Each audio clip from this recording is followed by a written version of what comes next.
अस्सलामु अलैकुम या अली सल्लल्लाहु अलैहि मदद।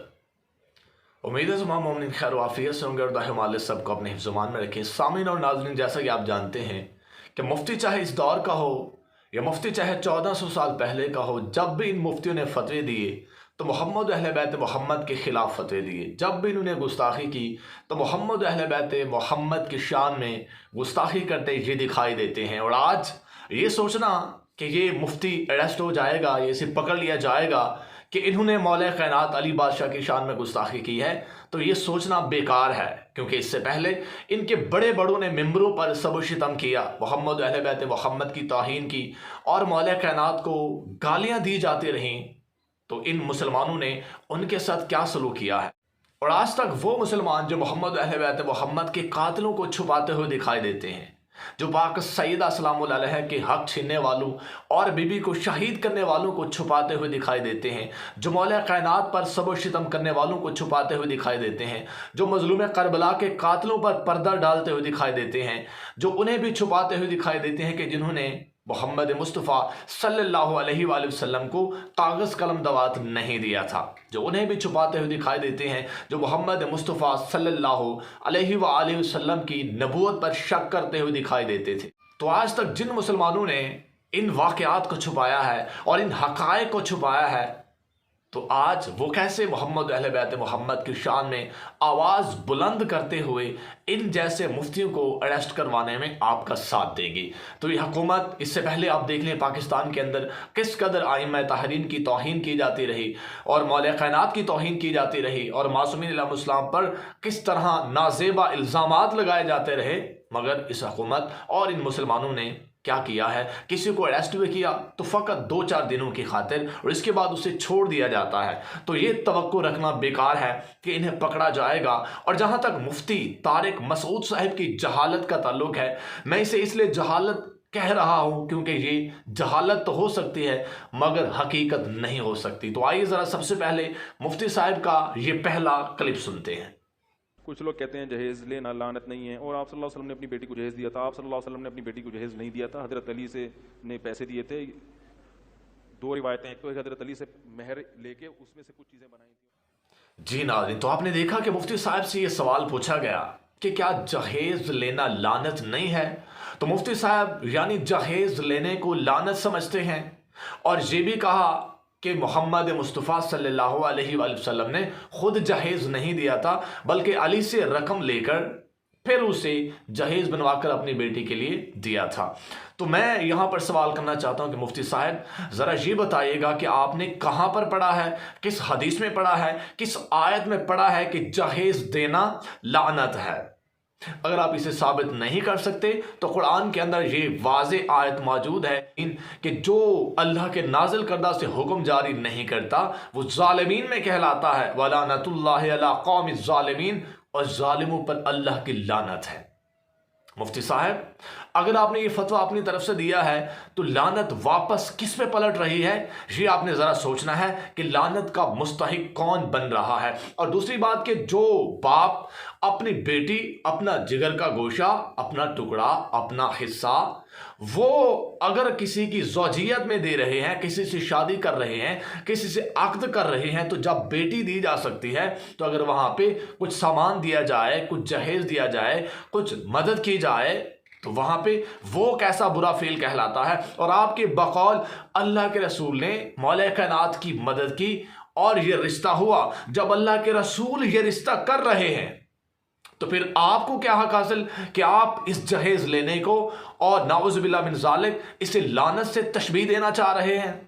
और आपकी सही बुखारी के अंदर तो ये भी रिवायात मिलती हैं कि निकाह करना चाहिए। अल्लाह के रसूल फरमाते हैं निकाह करो चाहे लोहे की एक अंगूठी पर ही क्यों ना हो। तो मुफ्ती साहब, ये जो आपने फतवा दिया कि जहेज़ लेना लानत है, तो ये आपने कहाँ से लिया है, किस हदीस से लिया, किस आयत से लिया है?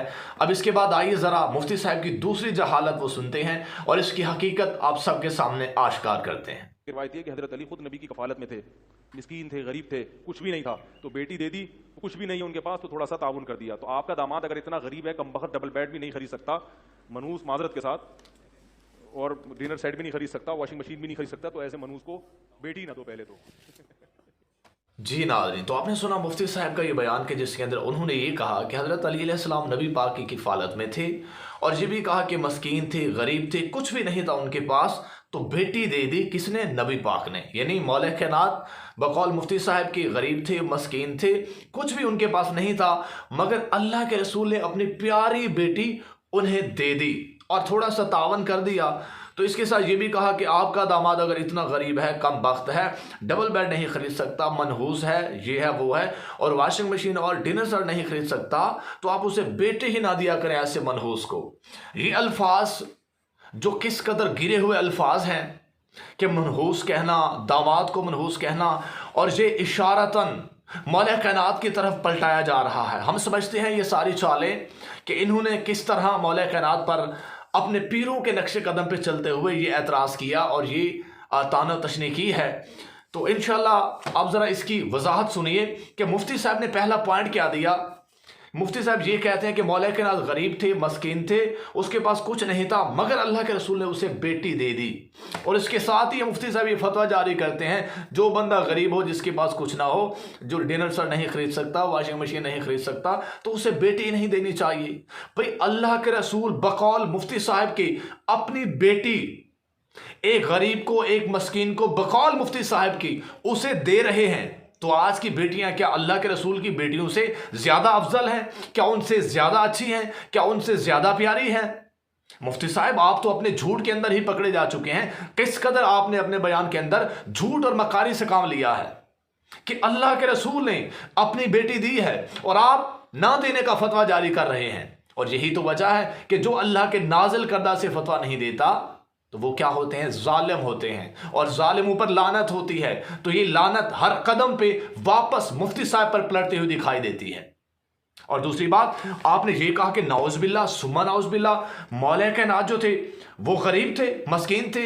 ये एतराज कल भी कुछ औरतों ने उठाया था, और मौला कायनात का ये फरमान शाहिद है कि मौला कायनात फरमाते हैं कि हमारा दुश्मन दाढ़ी वाली औरत होता है। तो आइए ज़रा आपको एक हवाला में पेश करता हूँ। यह मनाक़िब ख़वारिज़मी अहले सुन्नत बरादरान की अपनी किताब है, और इस किताब के अंदर सफ़ा नंबर 435 पर पाक सैयदा सल्लल्लाहु अलैहि ने अर्ज़ किया, जब पाक अली बादशाह से अक़्द हो गया, निकाह हो गया, नबी पाक ने जाकर हाल अहवाल पूछा, तो पाक सैयदा ने कहा कि ऐ बाबा जान, मैंने इनको बेहतरीन शौहर पाया, लेकिन ख़ानदान कुरैश की चंद औरतें मेरे पास आई थी और उन्होंने मुझे ताना देते हुए ये कहा कि तुम्हारे बाबा ने तुम्हारी शादी एक गरीब शख्स से कर दी है जिसके पास कोई माल दुनिया नहीं है। तो नबी अकरम सल्लल्लाहु अलैहि वसल्लम ने फरमाया, ऐ मेरी बेटी, ना तो तेरा बाप गरीब है और ना ही तेरा शौहर गरीब है। अल्लाह तबारक व तआला ने ज़मीन के ख़जानों को खिलौनों की शक्ल में मेरे सामने पेश किया, लेकिन मैंने उनके बदले में जज़ाए खुदाबंदी को मुंतखब किया है। तो मुफ्ती साहब, अल्लाह के रसूल ने बाकायदा खुद यहाँ पे बता दिया और पाक सैयदा से फरमा दिया लोगों के एतराज़ पर, तानों पर, कि ना तो तुम्हारे बाप गरीब हैं और ना ही तुम्हारे शौहर गरीब हैं, बल्कि अल्लाह ने हमें सारे खजाने दिए हैं, हमने उसकी रज़ा पे अपने आप को रखा हुआ है, हम रज़ा इलाही के तहत चला करते हैं।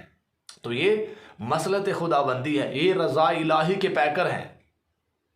इसलिए इन पर ये इल्ज़ाम लगाना कि नौज़ बिल्लाह मिन ज़ालिक ये गरीब थे, ये मस्कीन थे, इनके पास कुछ नहीं था, तो ऐसा हरगिज़ नहीं है। अल्लाह के रसूल के फरमान को माना जाए या मुफ्ती साहब के फतवा बेईमान को माना जाए। और दूसरी बात, इसी के अंदर अल्लाह के रसूल ने यह भी फरमाया कि ऐ बेटी, मैंने आपका अक़्द उससे किया है जो इस दुनिया में भी सैयद और सरदार है और आखिरत में सालिहीन में से है। तो वो अली बादशाह जो है ही सैयद, जो है ही सरदार, उसे गरीब कहना, उसे मस्कीन कहना, इन अल्फाजों से पुकारना, ये अंदरूनी बुग़्ज़ की कैफियत को ज़ाहिर करता है। और अली से बुग़्ज़ माँ सिवाय खबीसुल विलादा के कोई नहीं रख सकता। ये तारीख गवाह है, अहादीस इस पर गवाही देती हैं। और दूसरी बात कि इसी किताब के अंदर ये भी है कि अल्लाह के रसूल ने हज़रत अली अलैहिस्सलाम का वलीमा खुद करवाया है। और दूसरा, ये जो मौला कायनात का अक़्द है, ये अल्लाह के हुक्म से इस ज़मीन पर भी हुआ है और अर्श पर भी मौला कायनात का अक़्द पढ़वाया गया है। ये किताब गवाह है, इसके अंदर बेशुमार रिवायतें मौजूद हैं कि अल्लाह ने खुद भी मौला कायनात का निकाह पढ़वाया है और जिब्राइल ने खुतबा दिया है। تو اس سے یہ ثابت ہوتا ہے کہ مفتی صاحب کہتے ہیں یہ غریب تھے، مسکین تھے، مگر اللہ نے بھی غریب اور مسکین سے نکاح کروایا، خطبہ پڑھایا، یہ عقد وہاں پر بھی منایا گیا اور زمین پر بھی عقد منایا گیا ہے۔ تو اللہ کا بھی یہی حکم ہے کہ غریب اگر کوئی ہے، مسکین اگر کوئی ہے تو اس سے نکاح کرنا، اس سے شادی کرنا کوئی حرج نہیں ہے۔ مگر مفتی صاحب یہ کہتے ہیں کہ اسے آپ بیٹی نہیں دے سکتے، اسے بیٹی ہی نہیں دینی چاہیے، اور جو اللہ کے حکم کا منکر ہوتا ہے وہ کل بھی شیطان تھا، وہ آج بھی شیطان ہے۔ اس لیے مفتی صاحب ذرا اپنے عقائد بلند کیجئے، ذرا اپنے آپ کو عقائد کی صحیح ترجمانی کی روشنی میں لائے کہ آپ کیا دنیا کو سکھانا چاہ رہے ہیں، آپ کیسے فتوے جاری کر رہے ہیں، آپ کیسے مفتی ہیں۔ آپ تو مفتی وہ ہیں جو ایمان کے لیے خطرے کی گھنٹی ہوتی ہے۔ اور دوسری بات، جہاں تک اب نبی پاک کے عقد کو دیکھا جائے، جب رسول اللہ کا عقد ہوا تھا اور کس نے کروایا تھا؟ جناب ابو طالب علیہ السلام نے۔ اور یہ مدارج النبوہ آپ کی مشہور و معروف کتاب، اور اس کے لکھنے والے بھی وہی ہیں جو صاحب مشکات والے ہیں۔ اب یہ جو کتاب ہے، مشہور و معروف کتاب جو محمد مصطفیٰ صلی اللہ علیہ وآلہ وسلم کی شان اقدس پر لکھی گئی، تو اس کے اندر جب نبی پاک کا عقد ہوا تھا پاک بی بی خدیجۃ الکبریٰ سے، تو جناب ابو طالب نے پڑھوایا تھا، اور جناب ابو طالب علیہ السلام نے سب سے یہی کہا تھا کہ یہ مال میں آپ کو کم دکھائی دیتا ہے، مگر اس کا ہم پلہ کوئی نہیں ہے، دولت تو ڈھلتی ہوئی چھاؤں ہے۔ اور یہاں پر جناب ابو طالب علیہ السلام نے 20 اونٹ اپنی طرف سے حق مہر قرار دیا تھا، اور ولیمہ بھی منوایا گیا تھا۔ اور یہاں پر پاک علی بادشاہ کا ولیمہ نبی پاک نے خود منوایا ہے، کھانے پکوائے ہیں، اور سارے لوگ آتے رہے، گروہ در گروہ آ کر کھاتے رہے۔ تو یہ ساری چیزیں یہ ثابت کرتی ہیں۔ اب نعوذ باللہ من ذالک، اس مفتی صاحب کے مطابق اگر روایات کو دیکھا جائے تو مال و دولت، یہ جو دنیاوی دولت کی بات ہے، یہ تو نبی پاک کے پاس بھی اکارڈنگ ٹو مفتی صاحب اور روایات کے نہیں تھی، کم تھی، اور ادھر بی بی خدیجۃ الکبریٰ ان کے پاس زیادہ دولت تھی۔ تو اس لحاظ سے مفتی صاحب آپ کیا کہنا چاہیں گے؟ آپ نبی پاک کے لحاظ سے آپ کا کیا فتویٰ آئے گا کہ یہاں پر عقد ہونا چاہیے تھا یا نہیں ہونا چاہیے تھا؟ آپ تو ہر جگہ منافقت کرتے ہوئے دکھائی دیتے ہیں۔ اور دوسری بات میں آپ کو یہ بھی بتاتا چلوں کہ اسی کتاب کے اندر، مدارج النبوہ کے اندر، صفحہ نمبر 50 پر یہ خدیجہ السلام علیہ سے عقد مبارک نبی پاک کا موجود ہے، اور 51 پر یہ بھی لکھا ان کے اپنے مفسرین کہ مفسرین اس ارشاد باری تعالیٰ وَوَجَدَكَ عَائِلًا فَأَغْنَىٰ کی تفسیر یہی کرتے ہیں کہ حق تعالیٰ نے سیدہ خدیجہ سلام اللہ علیہ کے مال سے با اعتبار ظاہر حضور صلی اللہ علیہ وسلم کو تونگر کیا، ورنہ حضور صلی اللہ علیہ وسلم تو تمام اغنیاء سے زیادہ غنی ہیں، اور دونوں جہاں آپ کی نظر ہمت میں مختصر اور قلیل ہیں۔ ایسے ہی مولا کائنات ہیں،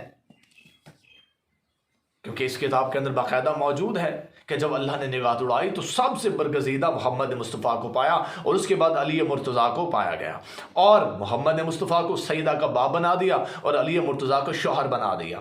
تو اس لیے یہ وہ گھرانہ ہے جو ان چیزوں سے بالا تر ہے۔ یہ چاہیں تو اپنی جوتی کی ٹھوکر سے ایسے کئی کائنات بنا سکتے ہیں، ایسے کئی جہان بنا سکتے ہیں، مگر دنیا والوں نے اس گھرانے کو نہیں پہچانا۔ تو مفتی صاحب یہ خباثتیں بکنے سے پہلے ذرا تاریخ کا بغور مطالعہ کیا جائے، ذرا سوچا جائے کہ حقیقت کیا ہے، وگرنہ اگر کسی چیز کو آپ اپنی لا علمی کی وجہ سے لعنت قرار دے رہے ہیں تو وہ لعنت آپ پر واپس پلٹ سکتی ہے، جیسا کہ ہم نے یہ لعنت پلٹا کر دکھائی ہے۔ پاک سیدہ اور مولا کائنات کے دشمن کل بھی لعنتی تھے، آج بھی لعنتی ہیں۔ شاہ علی